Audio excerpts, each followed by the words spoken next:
മാന്യപ്രേക്ഷകർക്ക് എൻ്റെ പ്രണാമം. രണ്ട് വ്യക്തികളും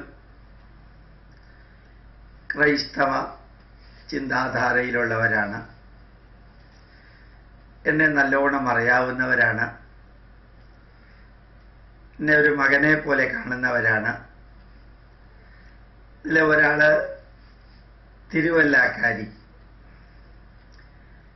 എലിസബത്ത് എന്നാണോ ത്രേസ്യാമ്മ എന്നാണോ പേരെനിക്ക് ചെറിയ സംശയമുണ്ട്. ത്രേസ്യാമ്മയാണെന്ന് തോന്നുന്നു. രണ്ടാമത്തെ ആള് തിരുവനന്തപുരം കേശവദാസപുരത്ത് താമസിക്കുന്ന വ്യക്തി. ഇവർ രണ്ടുപേരും രണ്ട് കാര്യത്തിന് എന്നെ വിളിക്കുകയുണ്ടായി.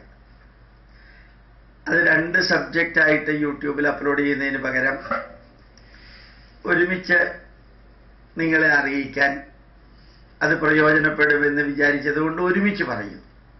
വളരെ വലിയ ഒരു ഇൻഫർമേഷൻ അല്ല, ചെറിയ പോയിന്റ് ആയതുകൊണ്ട് ഒരുമിച്ച് അപ്ലോഡ് ചെയ്യാമെന്ന് വിചാരിച്ചു. തിരുവല്ലയിലെ ത്രേസ്യാമ്മ 70 വയസ്സായിട്ടുണ്ട്. മോനെ ഗോപാലകൃഷ്ണ എന്നാ എന്നെ വിളിക്കുക.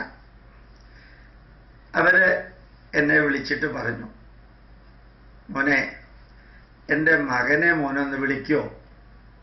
ഞാൻ ചോദിച്ചു, എന്തിനാ ചേട്ടത്തി വിളിക്കുന്നേ?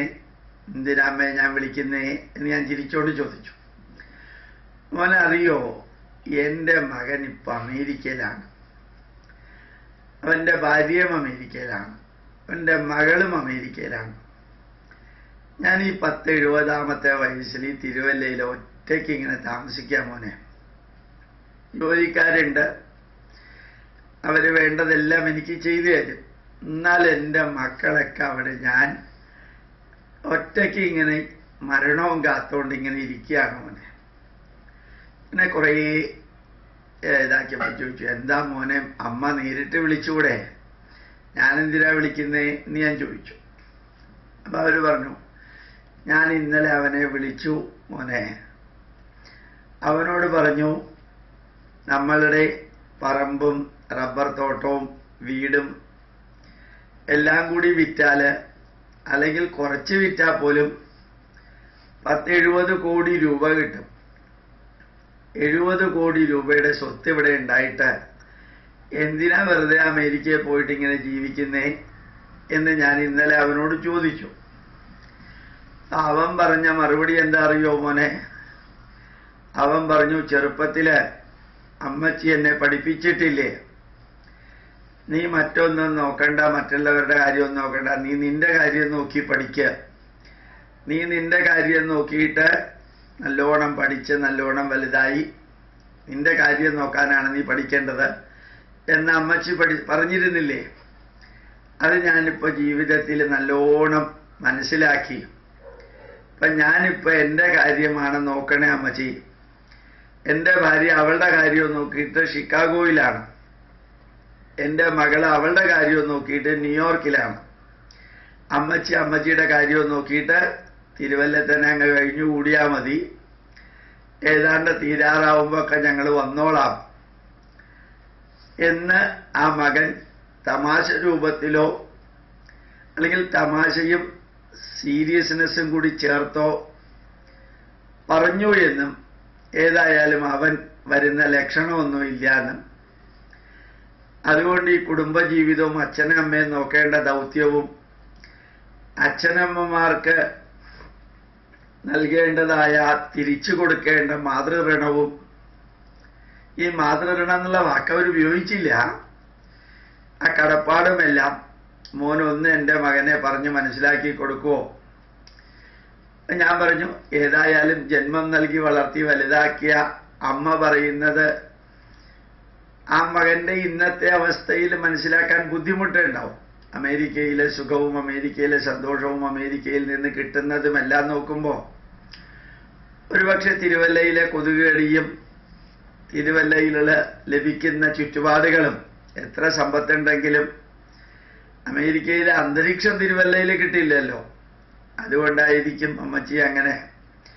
ഈ അമ്മച്ചി പറഞ്ഞു, ഞാൻ നിന്റെ കാര്യം നോക്കി ജീവിക്ക, നിന്റെ കാര്യം നോക്കി പഠിക്ക, നിന്റെ കാര്യം നോക്കി നടക്ക എന്ന് പറഞ്ഞത് അവനെ ഒത്തിരി അധികം തെറ്റായിട്ട് സ്വാധീനിച്ചു എന്ന് തോന്നുന്നു മോനെ, അതിന് ഞാൻ എന്താ ചെയ്യുക എന്ന് എന്നോട് ഈ അമ്മച്ചി പിന്നെയും ചോദിച്ചു.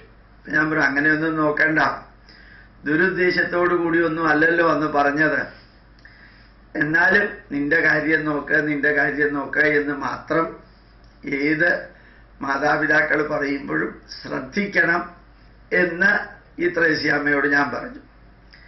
അമ്മയുടെ കൂട്ടത്തിലുള്ളവരോടും സുഹൃത്തുക്കളോടൊക്കെ പറയാം, ജീവിതത്തിന്റെ ധന്യമായിട്ടുള്ള അനുഭവവും ഒറ്റയ്ക്കുള്ള അനുഭവങ്ങളും എല്ലാം പറയാൻ പറഞ്ഞു.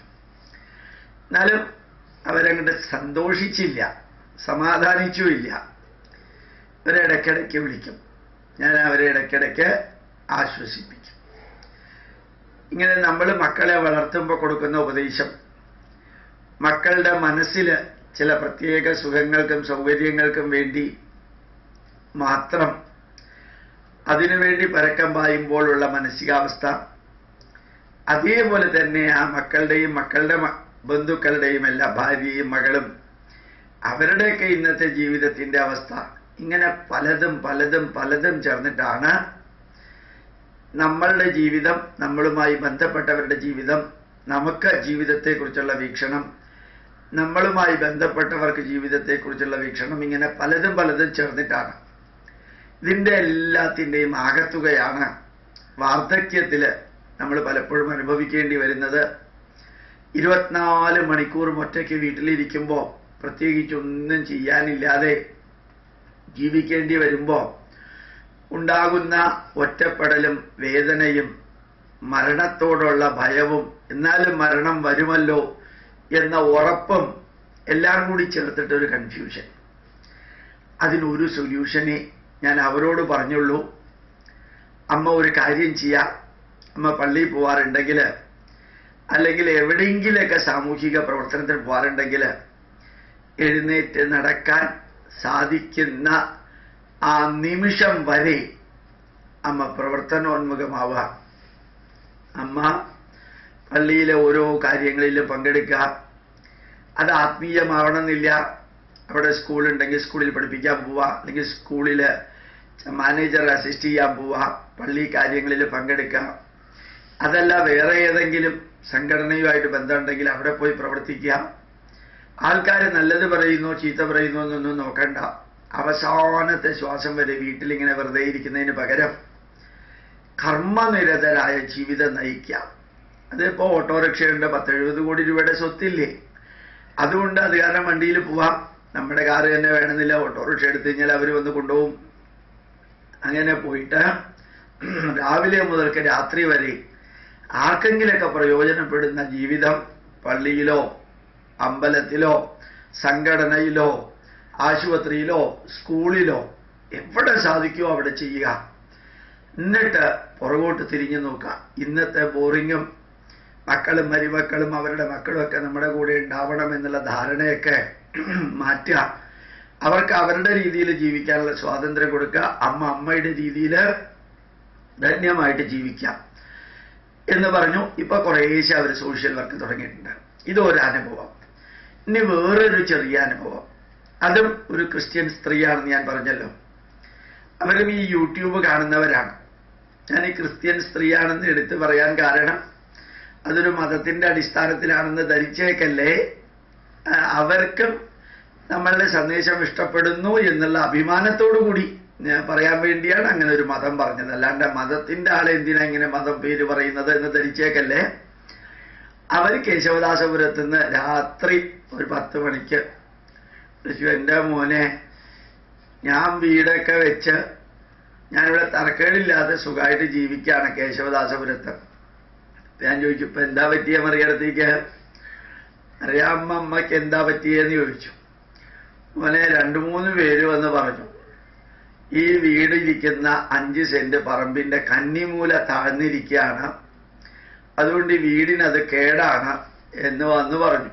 ഞാൻ ചോദിക്കാതെ നമ്മുടെ വീട്ടിലുള്ളവരും ബന്ധുക്കളൊക്കെ ഒന്നും പറഞ്ഞില്ലെങ്കിലും വേറെ ചില ആൾക്കാരൊക്കെ വന്ന് പറഞ്ഞു, അമ്മച്ചിയുടെ നന്മയ്ക്ക് വേണ്ടി പറയുകയാണ്, ഈ പറമ്പ് കന്നിമൂല താഴ്ന്നിരിക്കുകയാണ്, അത് ശരിയല്ല, നല്ലതല്ല. ഇനിയിപ്പോ ഞാൻ എന്താ ചെയ്യണ്ടേ മോനെ എന്ന് ചോദിക്കാനാണ് എന്നെ വിളിച്ചത്. ഞാൻ പറഞ്ഞു, അമ്മച്ചി 5 സെന്റുള്ള ഭൂമിയിൽ കന്നിമൂല താഴ്ത്തിയത് അമ്മച്ചിയൊന്നുമല്ലല്ലോ. കന്നിമൂല താഴ്ന്നിരിക്കും, ചിലപ്പോൾ പൊങ്ങിയിരിക്കും. ഇതൊന്നും നമ്മൾ വിചാരിക്കുന്ന മാതിരിയല്ല. ഭൂമിയിൽ ഹിമാലയ പർവ്വതം പൊങ്ങിയല്ലേ ഇരിക്കണേ. അത് പൊങ്ങാൻ പാടില്ല എന്ന് പറയാൻ പറ്റുമോ? ഇന്ത്യ പർവ്വതം പൊങ്ങിയായിരിക്കുന്നേ. വേറെ ചില ഭാഗം, തിരുവനന്തപുരത്ത് ജീവിക്കുന്ന അമ്മച്ചിക്ക് അറിയാം, നല്ല മഴ പെയ്തു കഴിഞ്ഞാൽ പല സ്ഥലവും വെള്ളത്തിൽ മുങ്ങാൻ കാരണം അത് താഴ്ന്നിരിക്കണമുണ്ടല്ലേ. അതവിടെ താമസിക്കുന്നവരാ താഴ്ത്തിയത്. അത് താഴ്ന്നു ഇരിക്കും, ചിലത് പൊങ്ങിയിരിക്കും. എന്നാലും മോനെ, മനസ്സിൽ ഇങ്ങനെ ഒരു സംശയം, വല്ല പ്രശ്നം ഉണ്ടാവുമോ? ഇപ്പൊ ഞാൻ അമ്മച്ചിയോട് പറയുന്ന ഒരു കാര്യം ചെയ്യാം, എന്തായാലും ഈ സംശയവും വെച്ചോണ്ട് ജീവിക്കണ്ട. അമ്മച്ചിയുടെ കയ്യിൽ പൈസയുണ്ടോ എന്ന് ഞാൻ വെറുതെ ചോദിച്ചു. അപ്പോഴത്തേക്ക് അവർ പറഞ്ഞു, അങ്ങനെ ജീവിക്കാനുള്ള പൈസയൊക്കെ ഉണ്ട്, പൈസയ്ക്ക് വലിയ ബുദ്ധിമുട്ടൊന്നുമില്ല. അമ്മച്ചി ഒരു കാര്യം ചെയ്യാം, ഏതെങ്കിലും ഒരു ലോറിക്കാരനെ വിളിച്ച് ഒരു 2 ലോറി, എന്തായാലും 5 സെന്റ് അല്ലേ ഉള്ളൂ, അതിലൊരു 3.5 സെന്റ് വീട് വെക്കാനായിട്ട് പോയിട്ടുണ്ടാവും.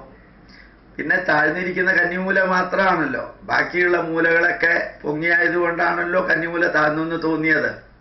അമ്മച്ചി ഒരു കാര്യം ചെയ്യാം, ഒരു 2 ലോറി മണ്ണ് കന്നിമൂലയിലടിച്ച് അത് മറ്റേ സ്ഥലങ്ങൾ പോലെ നിരപ്പാക്കാം. അങ്ങനെ ചെയ്യാമോ മോനെ? അപ്പൊ ഞാൻ പറഞ്ഞു, ഇത് മണ്ണടിച്ച് കഴിഞ്ഞ് കഴിഞ്ഞാൽ ഈ താഴ്ന്നിരിക്കുന്നത് ഉയരില്ലേ, അല്ലാണ്ട് താഴ്ന്നിരിക്കുന്നതിനെ വേറെ ഏത് രീതിയിലാണ് ഉയർത്താം? ഈ കന്നിമൂല താഴ്ന്നിരിക്കുന്നു എന്നും പറഞ്ഞ് രാത്രി ഉറങ്ങാതിരിക്കുന്ന അമ്മച്ചിക്ക് ഒരു 10, 4000, 5000 രൂപ മുടക്കിയിട്ട് 2, 3 ലോറി നല്ല മണ്ണ് നോക്കിയിട്ട് അങ്ങ് തട്ടിക്കഴിഞ്ഞാൽ കന്നിമൂല ഉയർന്നു വരും.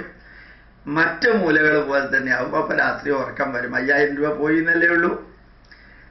എന്നാ ശരി ഗോപാലേഷ, മോൻ പറഞ്ഞു എന്ന് പറഞ്ഞിട്ട് ഞാനത് ചെയ്യാൻ പോവാണെന്ന് പറഞ്ഞു. അപ്പോഴാണ് അവരെന്നെ ഗോപാലേഷ എന്ന് വിളിച്ചത്. എനിക്ക് മോനെ എന്ന് വിളിക്കാറുള്ളൂ.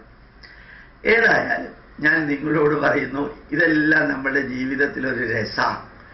ഈ കന്നിമൂല താഴ്ന്നിരിക്കുന്നു എന്ന് പറഞ്ഞ് ഉറങ്ങാതിരിക്കാം, അല്ലെങ്കിൽ വീട്ടിലിങ്ങനെ വെറുതെ ഇരിക്കുന്നു എന്നും പറഞ്ഞിട്ട് ദുഃഖിച്ചുകൊണ്ടിരിക്കുക.